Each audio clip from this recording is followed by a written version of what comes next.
Hi everyone, I'm Marissa Valenzuela and I'm going to be talking about the Mridangam, a double-headed percussion instrument that is central to Carnatic music, the classical music tradition of South India.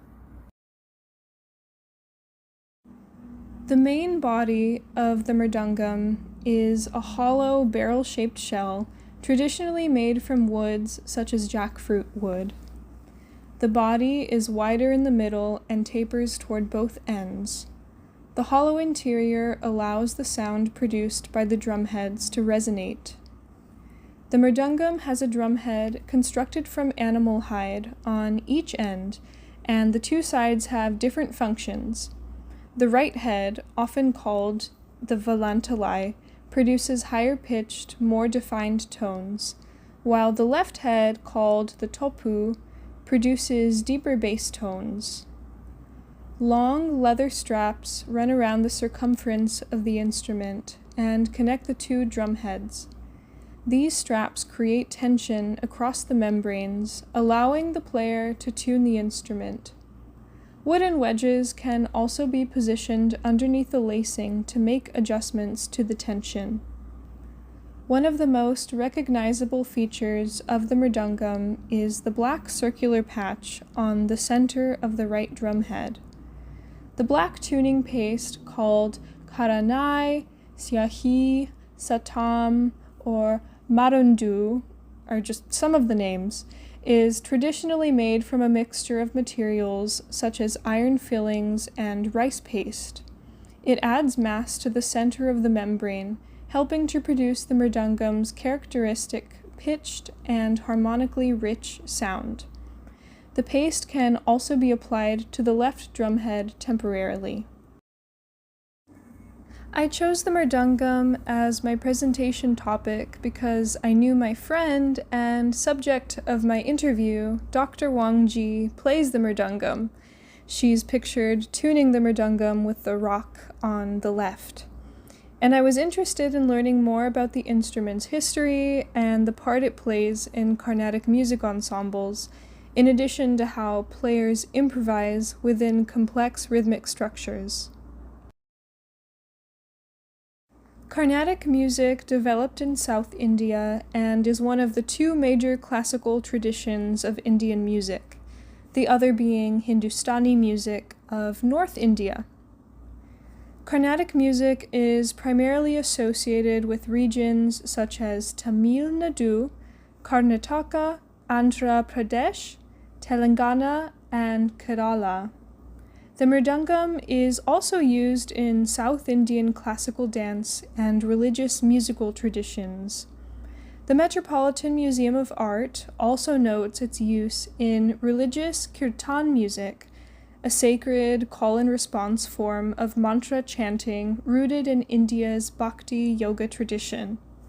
Pictured here are monks from the Self-Realization Fellowship practicing kirtan, and we actually have a Self-Realization Fellowship, I think super close to campus. I don't know if it's free to the public, but maybe check it out.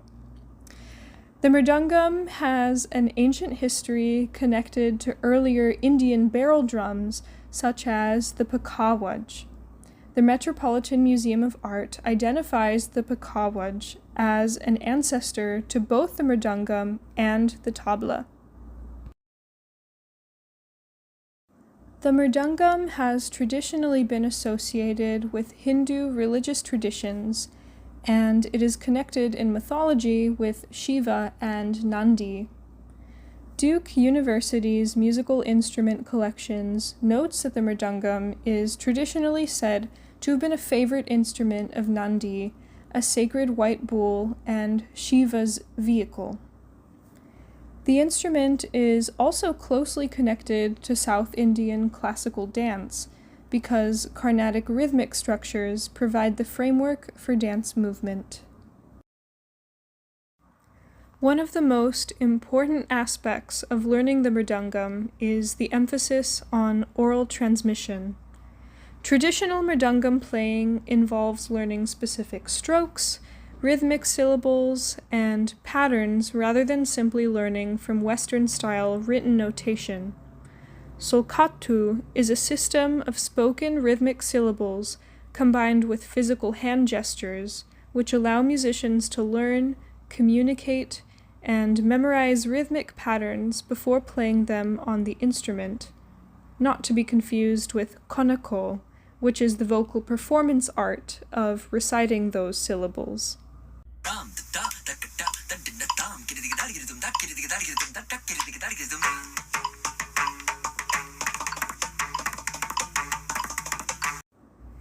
Carnatic music uses tala or tal, a system of recurring rhythmic cycles.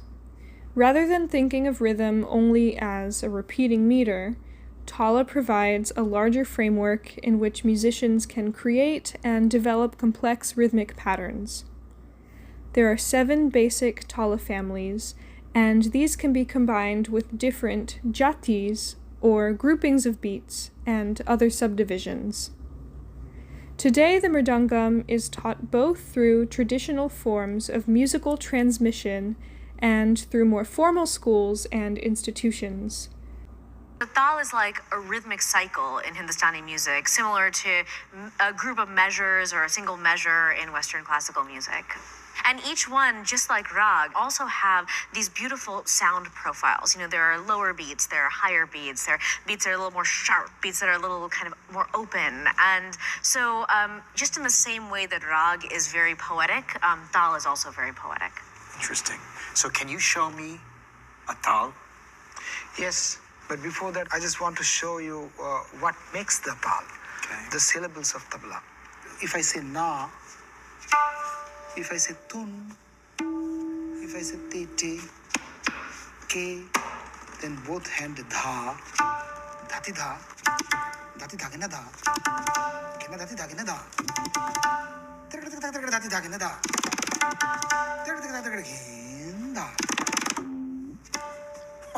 so it's kind of the way you to talk, you speak.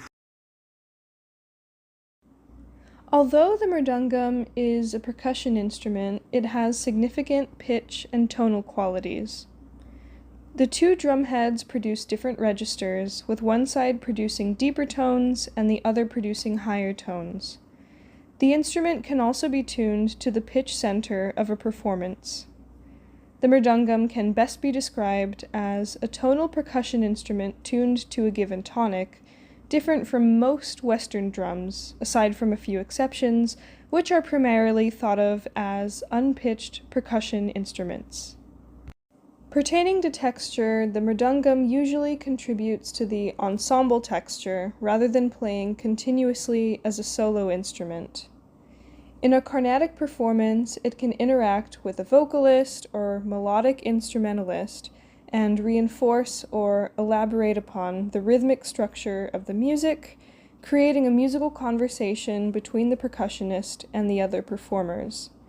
For the interview portion of my project, I interviewed Dr. Wang Ji, a composer and musician who grew up in Shanghai and has spent most of her life in New York. She is a Western-trained pianist and composer who's been a serious student of Carnatic music for about the past 6 years. When I asked her about learning the mridangam as someone who did not grow up in the Carnatic tradition, she explained that even though she already had extensive musical experience as a pianist, she still had to develop a different kind of rhythmic intuition. She said that the challenge of learning the mridangam is essentially the same regardless of someone's background, learning to feel the fabric of time and collaborate with the rhythmic cycle in real time. She also emphasized the importance of ear training. She explained that a large part of learning the mridangam happens in the mind before it happens physically on the instrument. Well, how does one begin to learn the mridangam within the Carnatic tradition? And is there any difference beginning later in life, like you did as someone who didn't grow up in the tradition? Yeah, great question. So I was told that I'm different because I already have piano in my background. So my fingers are, and all my coordinations are already there. But I think the the challenge of learning the mridangam is the same whether you are a Indian musician or Western musician or any musician or anybody. Is to be able to feel the fabric of time, and that will take time, to settle into that fabric of time, that metronomic click. Because our body is always in flux, right? But the metronome is constant. I'm not saying Carnatic music has to be metronomic. It's not that. It's that you are expected to be collaborating with the fabric of time live, and that thing is that training is very mysterious. Last year, she premiered a piece, Fantasia and Fugue, for piano and mridangam at the Tenry Cultural Institute in New York City, which we'll go ahead and listen to now.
Here's another example of the mridangam being played in a more traditional Carnatic ensemble.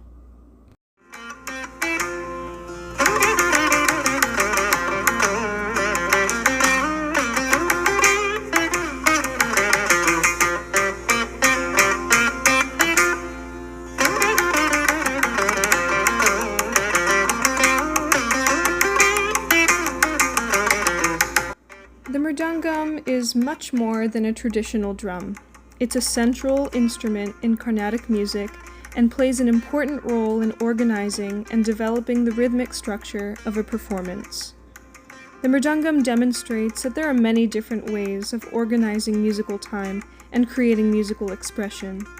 Studying it has helped me appreciate how much musical knowledge can exist outside of Western notation and ideas about rhythm.